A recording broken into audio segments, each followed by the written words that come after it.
kembali lagi dengan Mr. O. Kali ini, saya akan membahas seorang Dr. Harold Shipman. Ya, apa yang kalian pikirkan tentang seorang dokter?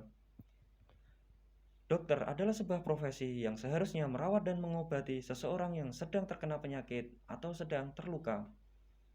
Tapi beda halnya dengan Harold Shipman. Dia justru membunuh para pasiennya.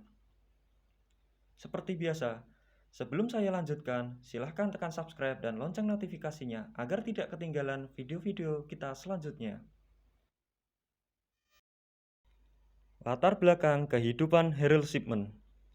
Harold Shipman memiliki latar belakang yang sangat normal, terutama pada masa kecilnya yang tampak biasa saja. Dilansir dari Britannica, Shipman lahir pada tanggal 14 Januari 1946 di kota Nottingham, Inggris.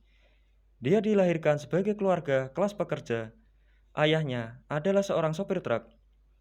Keluarganya sangat religius, dengan keyakinan Metodisme, sebuah Kristen Protestan yang sangat populer di Inggris. Shipman memiliki kemampuan akademis dan prestasi atletik. Ia sukses di High Pavement Grammar School. Setelah lulus 11+, merupakan seorang pemain dan atlet rugby yang sangat ulung dan sangat dekat dengan ibunya bernama Vera. Sayangnya, Shipman juga dikenal sebagai anak yang penyendiri di sekolahnya. Harold Shipman kehilangan ibunya saat remaja.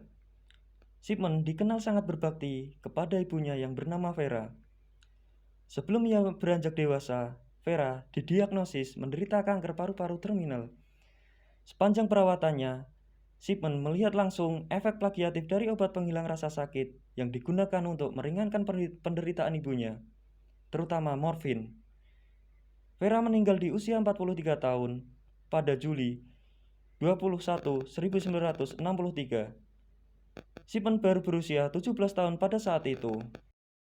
Di usia yang sangat muda, Harold Shipman mulai membangun rumah tangga.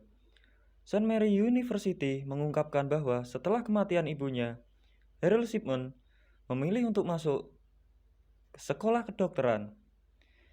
Meskipun murid yang sangat cerdas, Shipman gagal dalam ujian masuk pertama dan berjuang keras untuk belajar kedokteran di Leeds University sekitar 2 tahun setelah kematian ibunya.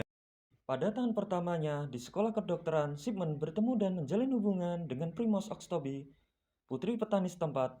Seperti yang dijelaskan dalam halaman The Guardian, mereka akhirnya memutuskan untuk menikah di saat Shipman masih menjadi mahasiswa baru. Ia memiliki 4 anak setelah lulus dari sekolah kedokteran.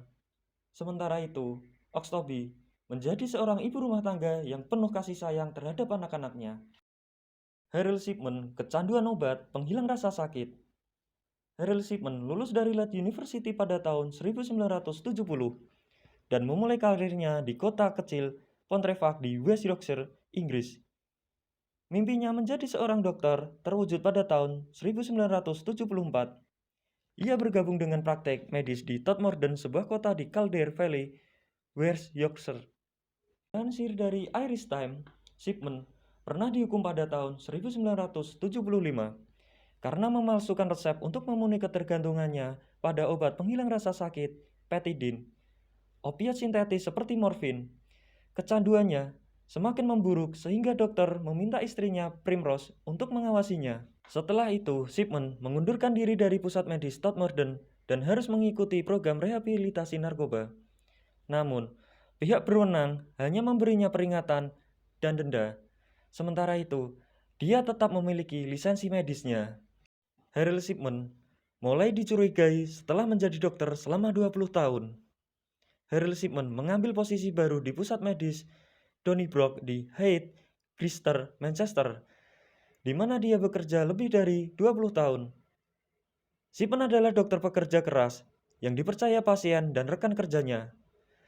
Meskipun ia terkenal arogan di antara staf juniornya. Disinilah Shipman menyamar sebagai dokter yang secara diam-diam membunuh banyak pasien, khususnya perempuan tua. Dengan kedok mengurangi rasa sakit, ia memberikan dosis diamorfin yang mematikan, yang membunuh pasiennya dalam hitungan menit. Sementara itu, untuk menutupi jejaknya, Shipman menulis kematian mereka akibat kondisi kesehatan yang buruk terkait faktor usia. Pada tahun 1985, beberapa rekannya curiga tentang kesamaan kematian pasien Shipman lainnya. Penyelidikan rahasia pun dilakukan, tetapi Shipman terbebas dari kecurigaan. Karena catatannya tidak ada yang salah. Faktanya, Shipman telah mengubah banyak dokumennya agar tidak terdeteksi. Itulah sepenggal cerita dari kasus Shipman. Nantikan kelanjutannya di video selanjutnya.